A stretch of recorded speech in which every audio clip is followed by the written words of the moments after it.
Hey, how's it going, guys? I'm back here in another unit video. You know, if I'm in the unit, we're going to be talking some serious business. That's pretty chill. There's a couple of things I want to talk about in today's video. I'm going to do a couple of videos here while I'm here today anyway.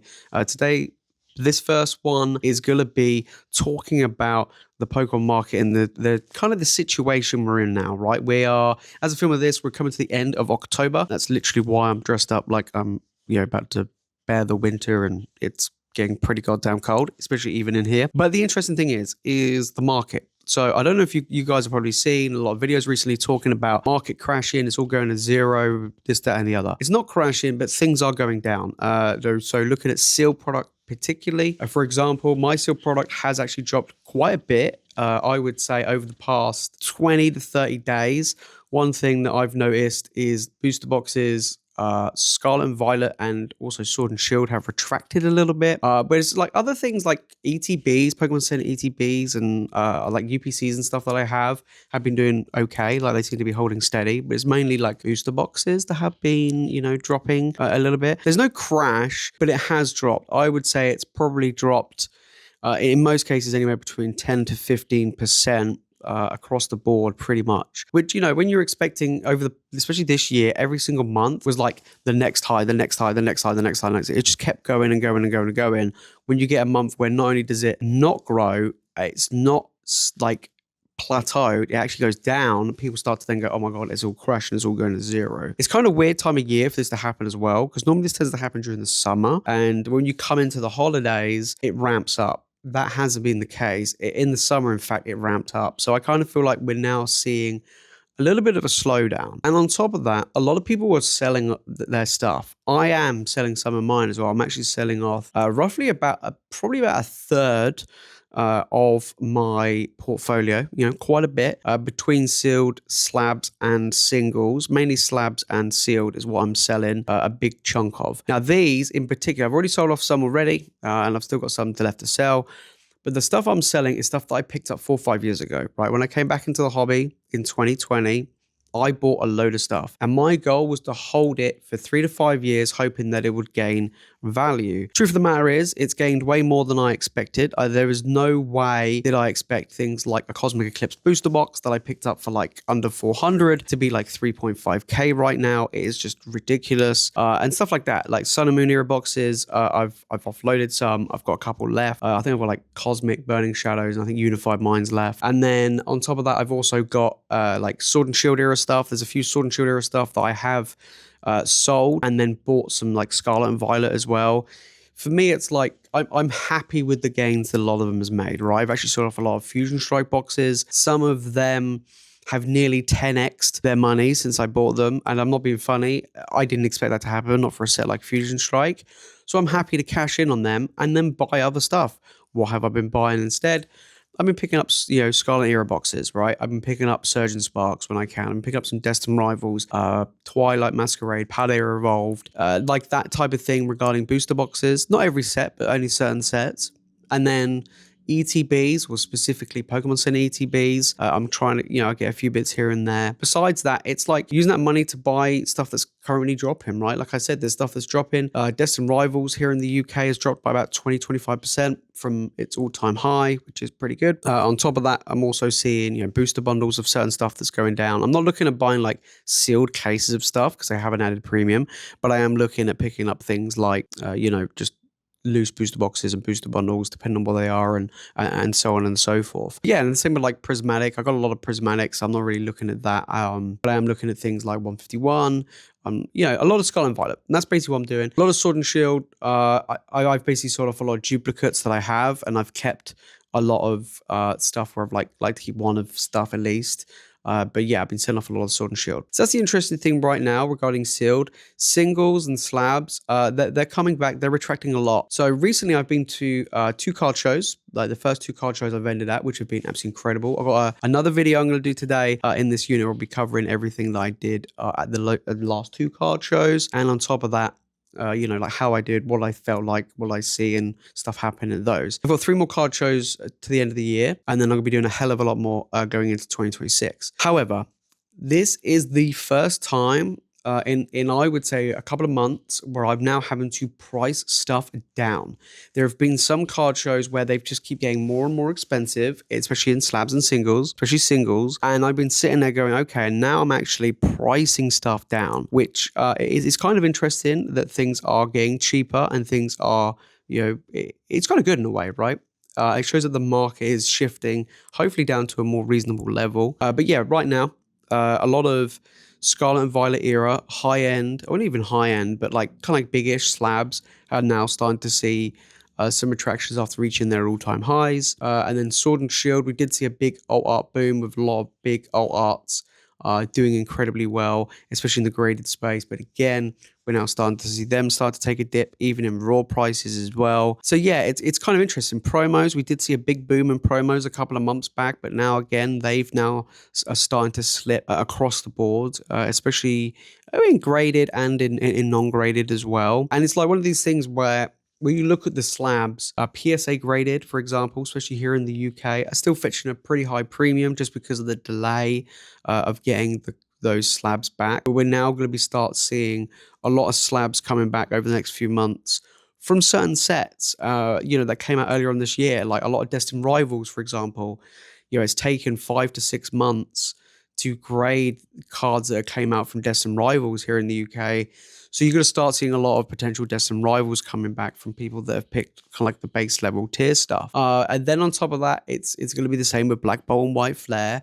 We're going to start seeing some of those start coming back soon and going into next year. And then, of course, Mega Evo and so on and so forth. So for me right now, it's kind of interesting. We've seen a dip in Prismatic, and we've seen a dip in Journey Together because those slabs from PSA are now coming into the market, coming back and impacting the overall value of a lot of stuff. Ace Grading here in the UK is still pretty much the go-to grading company. It sells incredibly well at card shows, mainly because it's cheaper for people, and people will prefer to pick up a really cool looking slab in a 9 or a 10, of course, from Ace for a fraction of the price. Now, Ace 9s tend to be higher value than PSA 9s, but Ace 10s are considerably less than a PSA 10. So I'll give you guys an example. You take the Team Rocket's Mewtwo in an Ace 10. It's like £700 to £800 in an Ace 10. But in a PSA 10, it's like 1.2k.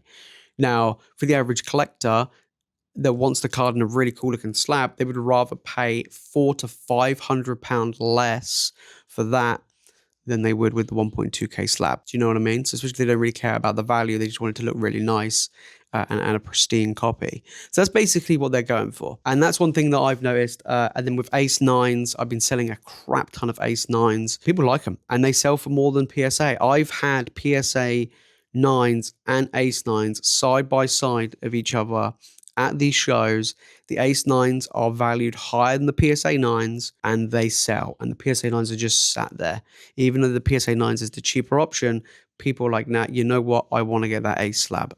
And that's just what happens in the UK, It's a bit weird, but it is the way it is. So it's going to be interesting to see the next 3 shows going into Christmas and going towards the end of the year of how things are going to go. I don't have anything planned for next year at the moment. I'm trying to see if I can get hold of some slots in the first half of next year. But, big life stuff happening next year, which I won't be able to go to these shows. But yeah, it's going to be interesting. It's going to be really interesting. Regarding the business, so business update, it's been a while since I gave you guys an update of what's been going on. Things have changed. Things have changed massively around here and just in personal life as well. That has, made things slow down a little bit. And on top of that, prioritizing time and where my time goes and what it's spent on has also changed massively.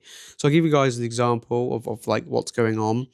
I've been pivoting towards Japanese product rather than English, just because Japanese, like Mega Inferno X, for example, has been a lot easier to get hold of. We do have the Mega Dream High Class set coming out at the end of the year, which I will be looking at getting as well. And on top of that, it's like the content as well, right? It's difficult to talk about investment stuff when the market, where it's just bad, right? Yes, what you have sealed is going up through the roof, but it's like no one can buy anything, no one can have fun. It's pretty bad, right? That's why the people that I talk to at card shows, they like going to card shows because they're like, look, I'm not interested in opening up packs. I'm not interested in buying sealed anymore. I'm not queuing up and waiting and trying to get lotteries for one thing here, there, and whatever. They're like, I'm just going to go and find the cards that I want, and then I'm really happy of how that goes. And I think that's fantastic. I think that's a great way of doing it. So that's interesting. So that's one thing there. So for me, I'm pivoting, and I've been pivoting to card shows. That's why I've been investing heavily in grading cards, slabs, getting singles, building up my inventory there. And I'll be going through with you guys in an upcoming video to show you what my upcoming inventory is for my next show. And it's kind of interesting. Like, I would say that my inventory has definitely grown. Like, I've been on 2 card shows, and since then, not only have I made a pretty good amount of sales, which I'll cover in another video, but my inventory has not only increased, but it's improved. Like, there's just better quality, single cards in there that people want, more desirable slabs, and so on and so forth. So it's kind of interesting. I do have a lot of grading submissions returning over the next few months, to be honest. I've staggered them. So pretty much every single month, I have a graded return of some sort coming back from either ACE or PSA. I have one PSA submission out at the moment. I've got another one that I'm sending off in the next week or so, and that's going to take ages. But then ACE, I've been staggering them every single month. So pretty much every single month, I've been getting cards graded at their basic level tier, which is an insanely long wait time. But if I schedule them in once a month, then I get a graded return back every single month. So it doesn't feel like I'm having to wait a very, very long time. Now, you may be saying, why am I doing that? The main reason I'm doing that is it makes it so much cheaper. And it does add up, especially when you start grading lower value stuff. And that is the case with ACE grading. Like, I don't want to be spending over £20 a slab for a card, to get graded for a card where if it does get a 10, it's only worth like 50, 60. To me, it's not really that worth it massively. Whereas, like, it's costing me like £15 to grade, and I'm saving, £5 to £6 a card. And when you're grading quite literally hundreds of cards, it adds up, right? It really does add up. So, so one of the things I've been grading is I've been sending off a ton of Japanese cards, like a ton of Japanese art rares, SIRs, and so on and so forth.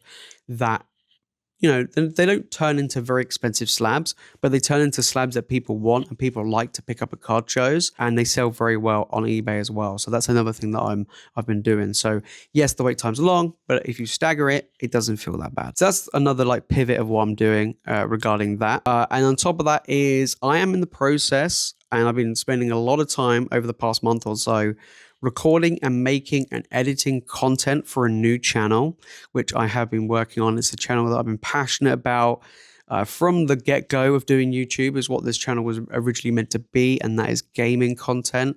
I've always wanted to have a gaming channel, and this channel kind of started off that way and ended up being Pokemon, which is fantastic.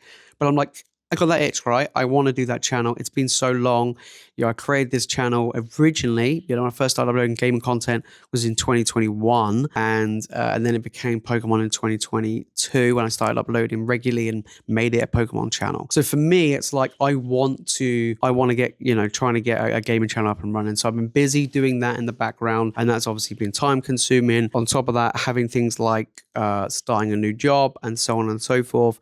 A lot of stuff is going on. I'm also planning and getting everything organized and sorted for a wedding next year. So I am getting married next year. So there's a lot of stuff going on in the background in personal life, which has made things a little bit different, a little bit tricky. Of course, the market hasn't helped either. The availability has been a big driving factor as well. And that's just the way it is. It's just life. So it's one of the reasons why I'm also selling off a lot of my stuff, to pay for stuff, there's happening in the next year. So it's going to be really interesting. And then hopefully towards the end of next year, going into 2027, we'll then be looking at potentially moving again. So it's all happening in personal life. But I thought I'd give you guys a little update of what has been going on.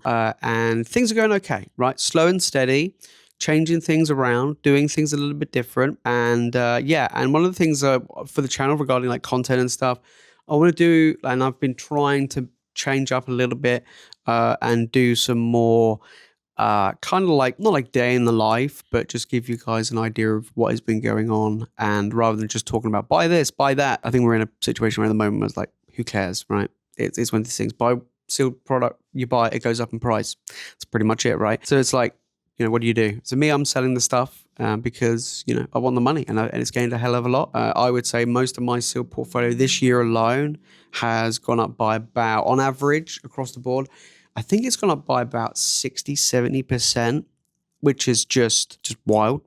You know, from the start of the year, from January, it's gone up by like 60-70% my seal product. So yeah, it's pretty mad. Some things have gone up even more than that, to be honest. But yeah, on average, I would say it's about 60-70% overall. But yeah, impressive, ridiculous, right? So it's going to be interesting to see what happens going into next year. I think things are going to cool down. I think things are going to get a little bit better potentially. But Phantasmal Flames is going to be very good. I think that Phantasmal Flames is going to do well just because those two Zards are huge. Be interested to see what the pull rates are. I haven't managed to get a hold of any of it. I'm going to try and get hold of some. I'm going to try and get hold of some to keep sealed. Opening, I don't know. Same with Mega Evo. I barely open up any Mega Evo. Does seem like a lot of it is around, to be honest, but it is over retail. So it's kind of the situation we're in right now. But yeah, so there's the update. I thought I'd give you guys another little update from the unit video. But like I say, I'm going to do another one here where I go through how I did at the most recent card shows and my thoughts regarding that, and also what is going to be happening in the next few months going into the end of the year. So stay tuned for that one. But that's it from me, guys, in today's video. If you enjoyed these type of videos, make sure to smash the like button and leave a comment and let me know how your year is going, right? How's things going regarding collections or just anything in general. Just yeah, be cool. Also, don't forget to join the Discord. The Discord link will be in the description as well. We've got an amazing community over there, and we keep an eye out and we help each other out to try and get some products as well, especially if you're based in the UK. And a lot of people sell, trade, and do all sorts of goodies over there. It is so nice. And on top of that, make sure to smash that subscribe button. And yeah, it'd be really, really good. But that is it from me, guys, in today's video. Thank you so much for watching. You guys are the legends, and I'll see you in the next one.